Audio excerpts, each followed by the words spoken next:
Comment ton ordinateur sait-il qu'un 1 suivi de 6 zéros, ça représente exactement 64? Si tu ne maîtrises pas encore le binaire, l'hexadécimal, les conversions entre eux, ou les unités de données comme le mégabit, le gigabit, le mégabit par seconde, ou le gigabit par seconde, alors cette vidéo est faite pour toi. Parce qu'en réseau, ces bases ne sont pas juste utiles, elles sont indispensables. Et pourtant, beaucoup les apprennent à moitié, ou pas du tout. Aujourd'hui, je vais t'expliquer simplement comment fonctionnent les systèmes binaires, décimales et hexadécimales, les méthodes rapides de conversion, les unités de mesure réseau à connaître, et les opérations logiques, comme un des OR qui influence tout ce que tu fais en IP, masque sous réseau, etc. Mais avant d'entrer dans les détails des bases de calcul réseau, pense à t'abonner à Biba4IT, liker la vidéo et la partager. C'est ce qui me permet de continuer à créer du contenu clair et accessible pour toi.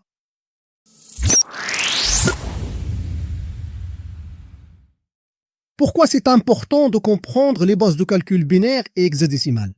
Ces notions sont la fondation de tout ce que tu verras en réseau et en cybersécurité. Ils sont indispensables pour réussir tes certifications comme CCNA par exemple. Tu les trouveras dans les adresses IP, adresses MAC, IPv6 et les en-têtes des différents protocoles. Et si tu les comprends aujourd'hui, tout ce qui vient après te semblera plus logique et fluide. Et à la fin de la vidéo, tu comprendras pourquoi 64 s'écrit un suivi de 6 zéros en binaire. Commençons par la base que nous connaissons tous, la base décimale.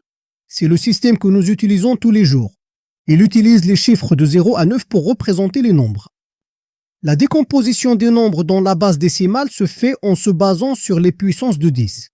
Par exemple, si on veut décomposer le nombre 150 dans la base décimale, 150 est égal à 1 fois 100, plus 5 fois 10 plus 0 fois 1. 100, c'est 10 puissance 2, 10, c'est 10 puissance 1, et 1, c'est 10 puissance 0. Donc 150 est égal à 1 fois 10 puissance 2, plus 5 fois 10 puissance 1, plus 0 fois 10 puissance 0. On prend les coefficients des puissances de 10, ce qui va nous donner 1, 5 et 0. Donc les nombres qu'on utilise dans notre quotidien sont représentés à la base décimale. Passons ensuite au système informatique. La numération binaire. La base binaire, c'est la base de 2. Le calcul binaire utilise uniquement les chiffres 0 et 1 pour représenter les nombres.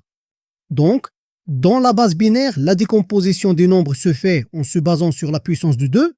Prenons l'exemple, si on veut décomposer le nombre 150 en binaire, 150 est égal à 128 plus 16 plus 4 plus 2.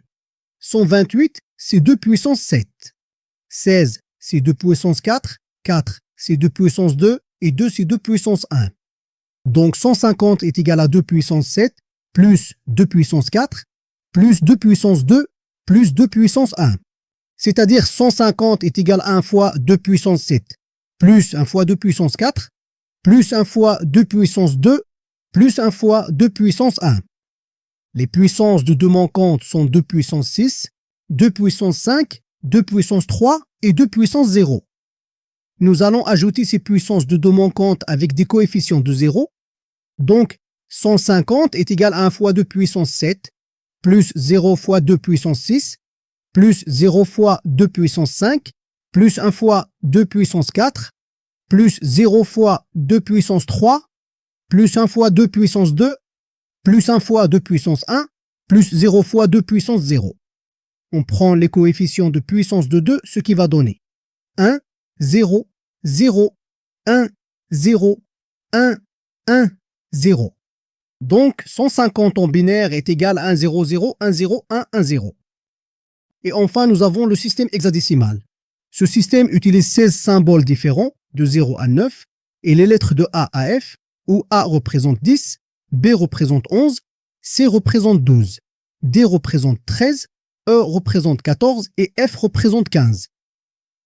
Le système hexadécimal est souvent utilisé en informatique, car il rend les nombres binaires longs beaucoup plus courts et lisibles. Par exemple, les couleurs dans les langages de programmation sont très souvent exprimées en hexadécimal. La base hexadécimale, c'est la base de 16. La décomposition d'un nombre se fait en se basant sur la puissance de 16.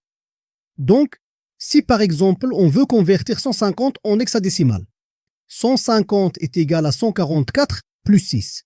144 est égal à 9 fois 16. Donc, 150 est égal à 9 fois 16 plus 6 fois 1. C'est-à-dire 9 fois 16 puissance 1 plus 6 fois 16 puissance 0. On prend les coefficients des puissances de 16, ce qui va donner 9 et 6. Donc, 150 est égal à 9,6 en hexadécimal. Oui, c'est vrai. Aujourd'hui, il existe beaucoup d'outils de conversion entre le décimal, binaire et hexadécimal, comme les calculatrices ou des outils en ligne. Mais dans certains cas, tu n'auras pas le choix. Lors de l'examen CCNA, par exemple, tu dois savoir faire les conversions toi-même. Dans cette partie, je vais te montrer comment convertir facilement du décimal vers le binaire, du décimal vers l'hexadécimal et du binaire vers l'hexadécimal. Et tout ça avec des exemples simples pour que tu puisses les refaire toi-même. Pour convertir un nombre décimal en binaire, on peut utiliser deux méthodes. La méthode de décomposition et la méthode de division. La méthode de décomposition repose sur la décomposition des nombres en puissance de 2, comme dans l'exemple de 150 que nous avons décomposé en puissance de 2. La méthode de division consiste à diviser le nombre par 2 et noter le reste. Puis, diviser le résultat par 2 et noter le reste. Continuez la division jusqu'à obtenir 1 ou 0 comme résultat. Prenons un autre exemple pour mieux comprendre les deux méthodes. Si on veut convertir le nombre 77 en binaire, avec la méthode de décomposition en puissance de 2, 77 égale à 64, plus 8, plus 4, plus 1. 64, c'est 2 puissance 6.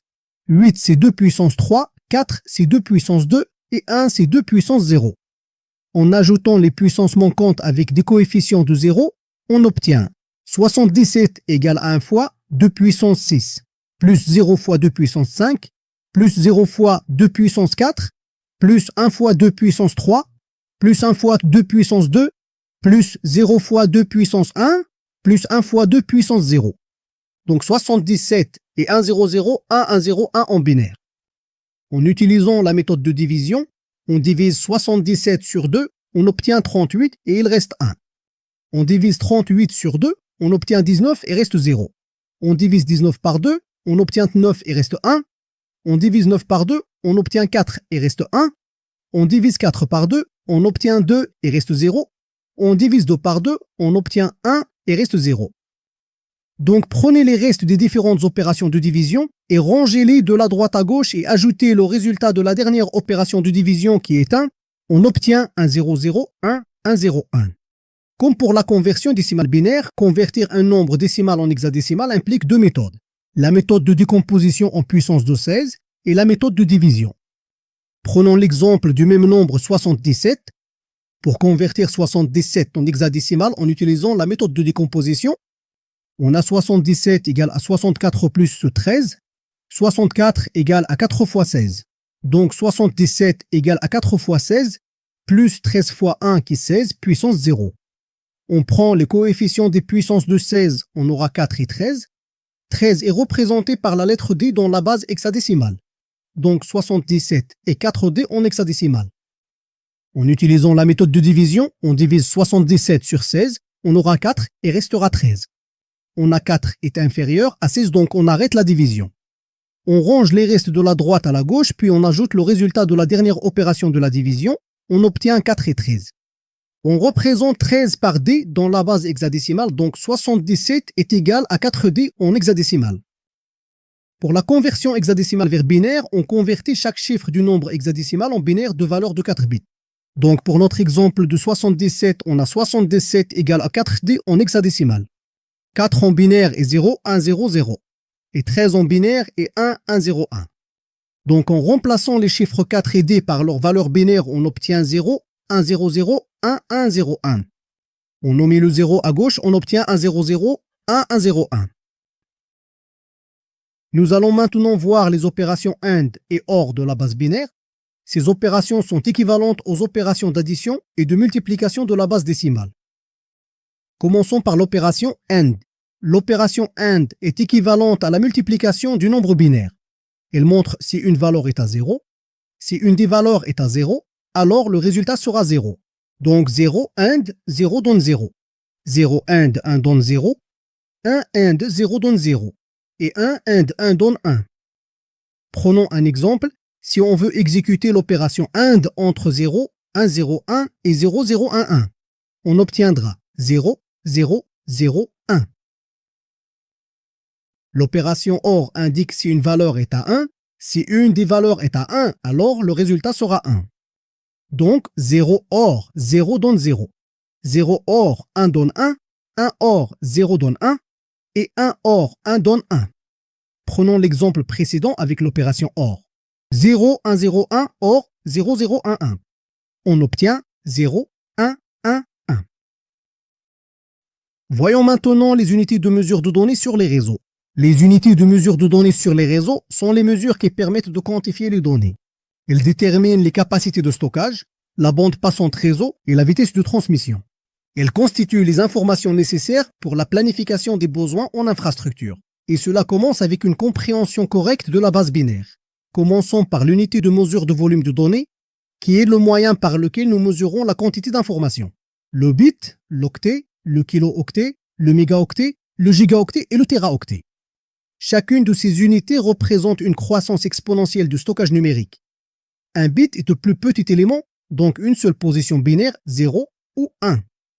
L'unité principale de mesure de volume est l'octet, ou byte en anglais. Byte et octet veulent la même chose. Un octet est constitué de 8 bits, donc 8 positions binaires. Les multiples de l'octet sont le kilo-octet qui est égal à 1024 octets. Le mégaoctet est égal à 1024 kilo-octets. Le gigaoctet est égal à 1024 mégaoctets. Le téraoctet est égal à 1024 gigaoctets. Pour transformer ces volumes en bits, on multiplie par 8. Donc 16 mégaoctets est égal à 128 mégabits.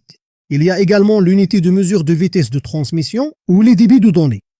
Les débits de données et la vitesse de transmission sont calculés en bits par seconde, qui signifie la quantité de données transmises dans un intervalle d'une seconde.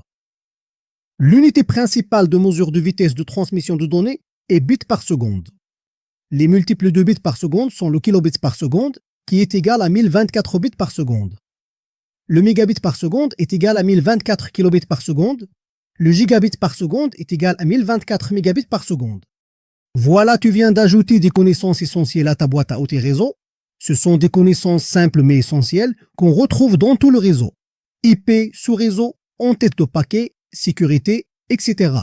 Et même si tu ne les utilises pas tous les jours à la main, les comprendre te rend plus à l'aise et plus crédible dans ton parcours IT. Plus tu pratiques, plus ça devient naturel. Donc je t'encourage à refaire les exemples, à tester par toi-même et à t'exercer régulièrement.